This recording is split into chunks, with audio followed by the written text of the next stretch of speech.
Halo sahabat Mimin yang budiman. Kembali lagi di channel Radio Dunia. So kalian sudah makan belum sih? Kalau sudah makan silakan subscribe channel ini dan nyalakan loncengnya untuk mendapatkan notifikasi terbaru ketika Mimin upload videonya. Sudah siap mendengarkan cerita kali ini?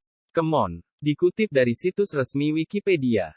Kain kafan dari Torino Sindone di Torino atau Sacra Sindone, adalah sepotong kain yang memiliki gambaran seorang pria yang tampak telah disiksa secara fisik yang konsisten dengan siksaan penyaliban. Kain ini disimpan di kapel kerajaan di Katedral Santo Yohanes Pembaptis di kota Torino, Italia. Kain tersebut dipercaya oleh banyak orang sebagai kain kafan Yesus Kristus saat ia dimakamkan. Gambaran pada kain kafan tersebut jauh lebih jelas dalam hitam putih, foto negatif, dibandingkan dalam warna kecoklatan aslinya. Gambar negatif yang menyolok ini pertama kali dilihat pada malam hari tanggal 28 Mei tahun 1898 di piringan fotografi terbalik milik fotografer amatir Secondo Pia yang diperbolehkan mengambil foto kain tersebut setika sedang dipamerkan di Katedral Turin. Menurut Pia, ia hampir menjatuhkan dan memecahkan piringan fotografi tersebut akibat keterkejutannya melihat gambaran seseorang di kain tersebut. Kain kafan ini menjadi topik perdebatan sengit di antara para ilmuwan, rohaniwan, sejarawan, dan penulis mengenai di mana, kapan dan bagaimana kain kafan serta gambaran di atasnya tercipta.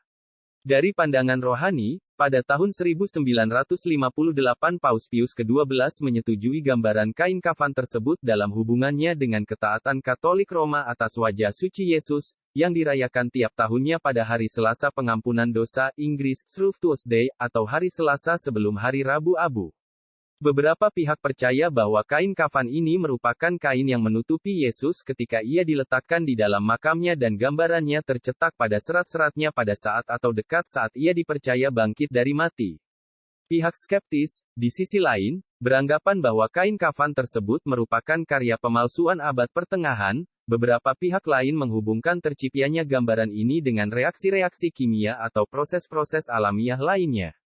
Berbagai pengujian telah dilakukan terhadap kain kafan ini, namun demikian perdebatan mengenai asal-usulnya tetap berlangsung. Penanggalan radiokarbon pada tahun 1988 oleh 3 kelompok ilmuwan yang berdiri sendiri mengeluarkan hasil yang diterbitkan di dalam jurnal akademik Nature yang mengindikasikan bahwa kain kafan tersebut dibuat selama abad pertengahan, sekitar 1300 tahun setelah Yesus hidup. Pertanyaan-pertanyaan akan adanya prasangka dan kesalahan di dalam pengujian-pengujian tersebut langsung muncul begitu hasil ini terbit, dan dijawab oleh Harry E. Goff atau beberapa orang lainnya. Walau demikian kontroversi penanggalan ini terus berlanjut. Analisis lanjutan yang diterbitkan pada tahun 2005, misalnya, menyatakan bahwa contoh kain yang diambil oleh para kelompok penguji tadi untuk dihitung usianya diambil dari sebuah bagian kain kafan yang bukan merupakan bagian dari kain asli.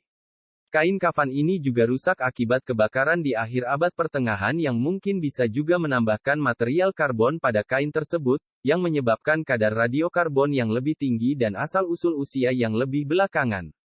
Analisis ini pun dipertanyakan oleh pihak skeptis seperti Yonikel yang berargumen bahwa kesimpulan tersebut dari penulis Raymond Rogers berasal dari, menganalisis dengan cara mulai dari kesimpulan yang diinginkan dan kemudian baru menelusuri kembali pada bukti-bukti yang ada.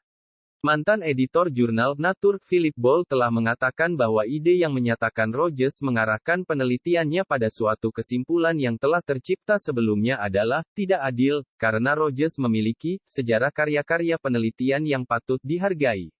Namun begitu, penelitian tahun 2008 di Oxford Radiocarbon Accelerator Unit mungkin mengubah penanggalan tahun-tahun 1260 sampai tahun 1390 yang sebelumnya diterima, yang menyebabkan direktur institusi ini Christopher Ramsay untuk mengundang komunitas ilmiah untuk melakukan penelitian baru atas keaslian kain kafan ini. Dengan perhitungan-perhitungan radiokarbon dan dengan semua bukti lainnya yang kita miliki mengenai kain kafan ini, terlihat adanya suatu konflik dalam interpretasi terhadap bukti-bukti yang berbeda, kata Gordon kepada BBC pada tahun 2008 setelah penelitian yang baru muncul. Walau tetap berpikiran terbuka, Christopher Ramsay menekankan bahwa ia akan sangat terkejut bila hasil pengujian tahun 1988 terbukti berbeda jauh dengan hasil pengujian yang baru ini, apalagi bila bedanya sampai 1000 tahun. Kain kafan dari Torino di dalam Gereja Katolik Roma. Walaupun surat kabar Vatikan L'Osservatore Romano memberitakan cerita fotografi Secondo Pia tanggal 28 Mei tahun 1898 dalam edisinya tanggal 15 Juni tahun 1898, media ini melakukannya tanpa komentar dan setelah itu para pejabat gereja pada umumnya menahan diri dari berkomentar secara resmi atas fotografi selama hampir setengah abad. Hubungan resmi pertama antara gambar pada kain kafan tersebut dan Gereja Katolik terjadi pada tahun 1940 berdasarkan permintaan resmi Suster Mari Pierina de Micheli kepada Kuria Agama di kota Milan, Italia, untuk memperoleh izin memproduksi sebuah medali dengan gambar tersebut. Izin ini diberikan dan medali pertama dengan gambar tersebut dipersembahkan kepada Paus Pius ke-12 yang menyetujui keberadaan medali tersebut. Gambar wajah itu kemudian digunakan untuk menjadi apa yang dikenal sebagai medali wajah suci yang dikenakan oleh banyak umat Katolik, yang pada mulanya sebagai sarana perlindungan selama masa Perang Dunia II. Pada tahun 1958 Paus Pius ke-12 menyetujui gambar wajah tersebut dalam hubungannya dengan devosi Katolik pada wajah suci Yesus, dan menyatakan bahwa hari perayaannya adalah tiap tahun pada satu hari sebelum Hari Rabu Abu. Pada tahun 1983 kain kafan ini diberikan kepada tahta suci oleh keluarga Savoya. Namun, seperti banyak relik semacamnya, Gereja Katolik Roma tidak memberikan pernyataan bahwa kain tersebut merupakan kain kafan makam Yesus ataupun merupakan hasil pemalsuan. Seperti halnya devosi-devosi Katolik resmi lainnya, masalah tersebut diserahkan pada keputusan pribadi masing-masing umat selama pihak gereja tidak mengeluarkan pernyataan yang bertentangan dengannya pada masa depan. Dalam pandangan gereja, baik kain tersebut asli atau bukan tidak memiliki hubungan apapun dengan keabsahan ajaran Yesus. Almarhum Paus Yohanes Paulus II menyatakan pada tahun 1998, semenjak kita tidak berurusan dengan masalah keimanan, gereja tidak bisa memberikan jawaban terhadap pertanyaan-pertanyaan tersebut. Gereja mempercayakan tugas penelitian ini pada kaum ilmuwan untuk menghasilkan jawaban-jawaban yang cukup terhadap pertanyaan-pertanyaan yang berhubungan dengan kain kafan ini. Ia memperlihatkan dirinya tergerak secara mendalam oleh gambar kain kafan tersebut dan menyelenggarakan pameran publik pada tahun 1998 dan 2000. Dalam khotbahnya di Katedral Torino pada hari Minggu tanggal 24 Mei tahun 1998, pada hari peringatan 100 tahun foto Secondo Pia tanggal 28 Mei tahun 1898. Paus Yohanes Paulus II berkata, kain kafan ini merupakan sebuah gambaran cinta Tuhan dan dosa manusia, dan cetakan yang ditinggalkan oleh tubuh yang tersiksa dari yang disalib, yang memperlihatkan kemampuan manusia yang luar biasa untuk menyebabkan penderitaan dan kematian bagi sesama manusia, berdiri sebagai lambang pihak-pihak tak bersalah yang menderita di setiap zaman. Sedangkan dalam situs resmi portal Science.org menjelaskan bahwa, misteri kain kafan dari Turin, penelitian terbaru bilang itu palsu. Kain kafan dari Turin tak habis-habisnya menjadi perdebatan. Banyak yang meyakini kain kafan ini adalah kain pemakaman Yesus Kristus setelah disalibkan. Tapi ada juga yang mengatakan, kain itu adalah bentuk pemalsuan dari abad pertengahan. Saat ini kain tersebut dipajang di Katedral Santo Yohanes Pembaptis di Turin, Italia. Sebuah penelitian terbaru mendukung mereka yang sejak lama mengatakan kain itu palsu. Penelitian ini menggunakan teknik forensik modern dan menunjukkan bahwa jejak noda darah pada kain kafan benar-benar tidak realistik. Kain kafan dari Turin adalah kain linen yang memiliki panjang sekitar 4,4 meter dan lebar sekitar 1,1 meter. Jejak di kain itu tampak seperti tubuh manusia yang disalibkan. Kain ini adalah satu dari banyak kafan yang diklaim selama berabad-abad sebagai satu-satunya kain kafan yang dipakaikan ke jenazah Yesus saat pemakaman. Tapi pada 1988 pernah ada penelitian yang melakukan penelitian dengan karbon dating dan mendapati asal-usul kain itu adalah antara tahun 1260 dan 1390. Jelas kesimpulan ini mendukung pendapat bahwa kain dari Turin adalah tipuan. Sebab Yesus diperkirakan disalibkan dan mati pada tahun 33 Masehi. Tim peneliti dari Universitas Liverpool John Moores di Inggris, dengan penulis utama Matteo Borini, seorang antropolog forensik, melakukan teknik forensik modern untuk meneliti kain kafan itu.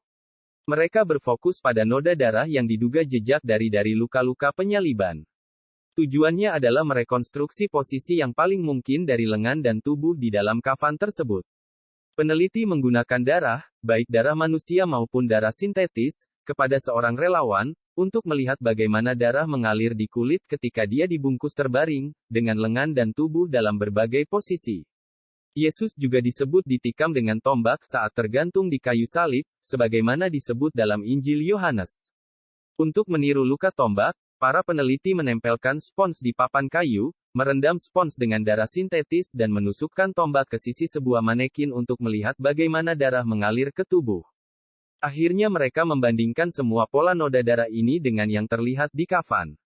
Mereka menemukan bahwa jika seseorang memeriksa semua noda darah di kafan, Anda menyadari ini bukan noda darah yang nyata dari orang yang disalibkan dan kemudian dimasukkan ke dalam kuburan, tetapi sebenarnya buatan tangan oleh seniman yang menciptakan kain kafan, kata Matteo Borini, seperti dikutip oleh portal portalscience.org, dari Live Science.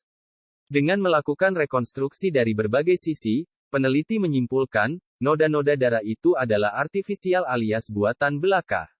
Misalnya, jejak darah di bagian belakang tangan kiri kain kafan hanya konsisten dengan orang yang berdiri dengan tangan yang dipegang pada sudut 45 derajat. Sebaliknya, noda darah di lengan bawah yang ditemukan di kain kafan cocok dengan seseorang yang berdiri dengan lengan yang dipegang hampir secara vertikal. Seseorang tidak bisa berada di dua posisi ini sekaligus. Para ilmuwan menemukan bahwa noda darah di bagian depan dada dan di punggung tidak cocok dengan luka tombak. Jika Anda melihat noda darah secara keseluruhan, seperti yang Anda lakukan ketika bekerja di TKP, Anda menyadari mereka bertentangan satu sama lain, kata Borini. Itu menunjuk ke asal artifisial dari noda-noda ini. Secara keseluruhan, penelitian ini menunjukkan bahwa kita dapat menerapkan teknik forensik tidak hanya untuk kasus-kasus forensik baru, tetapi juga untuk misteri kuno. Para ilmuwan menerbitkan penelitian mereka secara online di Journal of Forensic Sciences edisi tanggal 10 Juli lalu. Tamat. Terima kasih telah mendengarkan Radio Dunia, jangan lupa like, comment, share dan subscribe.